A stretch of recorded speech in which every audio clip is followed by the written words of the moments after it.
తిరుపతి గోశాల వివాదం ఘటనలో తిరుపతిలో ఎవ్వరిని హౌస్ అరెస్టులు చేయలేదని జిల్లా ఎస్పీ హర్షవర్ధన్ రాజు స్పష్టం చేశారు. భూమన కరుణాకర్ రెడ్డిని పోలీసులు హౌస్ అరెస్ట్ చేశారంటూ వస్తున్న వార్తలను ఖండించిన ఎస్పీ భూమనను వ్యక్తిగత సెక్యూరిటీతో రమ్మని చెప్పామని తప్ప ఎక్కడ ఆయనతో దురుసుగా ప్రవర్తించలేదన్నారు. నాయకులు అలాగే వైసీపీ పార్టీకి నాయకులు వచ్చి గోశాలలో చూసుకొని పోవటానికి అని చెప్పి నిన్న చెప్పడం జరిగింది.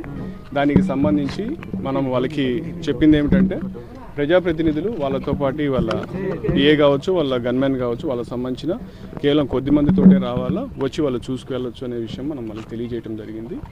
సో అదే విషయంగా అందరికీ కూడా కమ్యూనికేట్ చేస్తాం. ఇప్పుడు మన అధికార పార్టీకి సంబంధించిన నాయకులు వచ్చారు, అంటే ప్రతిపక్ష పార్టీకి సంబంధించి కూడా వాళ్ళు కూడా ఎవరు రావాలనే దాని గురించి చెప్పడం జరిగింది.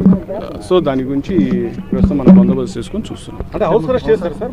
హౌస్ అరెస్ట్ అనేది లేదు, వాళ్ళు వెళ్ళొచ్చు అనే విషయం వాళ్ళకి ఉదయం నుంచి కూడా చెప్తున్నాము. అయితే వెళ్ళే విషయంలో వాళ్ళు ఒక్కరే రావాలి, వాళ్ళతోటి వేరే వాళ్ళు ఉంటే అంటే లా అండ్ ఆర్డర్ సిచ్యువేషన్ ఉండొచ్చు, ఇటువంటి సర్కమ్స్టాన్సెస్ ఉన్నాయి కాబట్టి మనం ఒక్కరే రావాలని చెప్పి వాళ్ళు సూచించడం జరిగింది. పోలీసులు అడ్డుకున్నారు, దురుసుగా ప్రవర్తించారు. అది వాస్తవం కాదు, పోలీసులు ఎక్కడా కూడా దురుసుగా ప్రవర్తించారు. దాని గురించి లీగల్ ఒపీనియన్ తీసుకున్నాం, దాని మీద యాక్షన్ తీసుకున్నాం. ఎక్కడా కూడా పోలీస్ పొరపాటును కూడా ఎవరితో కూడా దురుసుగా ప్రవర్తించలేదు. కేవలం మనం వాళ్ళకి ఉన్న లా అండ్ ఆర్డర్ సిచ్యువేషన్ గురించి వాళ్ళకి అప్రైజ్ చేస్తున్నాం, వాళ్ళు సెన్సిటైజ్ చేస్తున్నాం, చేసి పోలీస్కి సహకరించి కేవలం వారితో పాటు ఎంపీ గురుమూర్తి గారు వాళ్ళు ఎవరైతే వాళ్ళిద్దరే రావాల్సిందిగా విజ్ఞప్తి చేస్తున్నాం, అంతే. అంటే పెద్ద ఎత్తున పోలీసులు లోపలికి వెళ్ళారు, బయట రానివ్వకుండా అడ్డుకున్నారు, అసలు కనీసం కాలు కూడా పెట్టనివ్వలేదని చెప్పి. అది వాస్తవం కాదు. అధికార పార్టీకి సంబంధించిన అనేక మంది నాయకులు, ఎమ్మెల్యేలతో పాటు కొంతమంది కార్యకర్తలు, మిగతా వాళ్ళు కూడా పంపించారు, వాళ్ళు మాత్రం అనుమతించలేదు అనేది ప్రధానంగా మనం చూస్తే నిజానికి చాలా మందిని మనం స్క్రీన్ చేసాం. ఇక్కడ కూడా గోశాలలో కూడా వచ్చిన వాళ్ళందరినీ కూడా స్క్రీన్ చేసి కేవలం అధికార ప్రతినిధుల వరకే లోపల పంపించడం జరిగింది. మీరు కూడా చూశారు. సో వాళ్ళకైనా కూడా అదే చెప్పడం జరిగింది, వాళ్ళకు కూడా అదే మనం ఆచరిస్తాం. అట్లా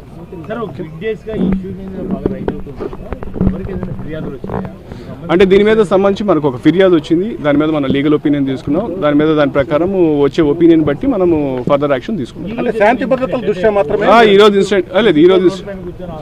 ఇన్సిడెంట్ గురించి ఇంకా మనకేం రాలేదు. శాంతి భద్రతల దృష్ట్యా మాత్రం పోలీసులు అంతే, కేవలం శాంతి భద్రతల దృష్ట్యానే. అందరికీ తెలిసిందే. ఇప్పుడు వాటి దృష్టిలో పెట్టుకునే మనం ఎంతమంది వస్తే బాగుంటుందని ఇది సూచించడం జరిగింది. దానికి సంబంధించి అధికార పార్టీ వాళ్ళు కూడా వాళ్ళకి కొద్ది మందితోటే రావడం జరిగింది. వాళ్ళు కూడా మనం అదే విజ్ఞప్తి చేస్తాం. అంటే ఎంతమంది ఉన్నారు సార్ వైసీపీ కార్యకర్తలు? మీరైతే వ్యక్తిగత సెక్యూరిటీని మాత్రం తీసుకురావాలి, ఒకరే రావాలని చెప్పి మీరు సూచించారు. అంతే, చాలా మంది ఎక్కువ మంది ఉన్నారు కదా ఆడ ఉన్నారు, ఒక 20-30 మంది 40 మంది దాకా ఉన్నారు, బైక్లు కూడా పెట్టుకొని ఉన్నారు. సో అవన్నీ వద్దనే మనం వాళ్ళు చెప్తున్నాం. దాని గురించి వాళ్ళు మమ్మల్ని పంపించాలని చెప్పి వాళ్ళు మాట్లాడుతున్నారు. కేవలం అంతవరకే. అది ఇప్పుడు గోమర్లానికి సంబంధించి కన్సర్న్ టీటీడీ అధికారులు వాళ్ళు చేస్తారు, దానికి సంబంధించి నేను కామెంట్ చేయకూడదు.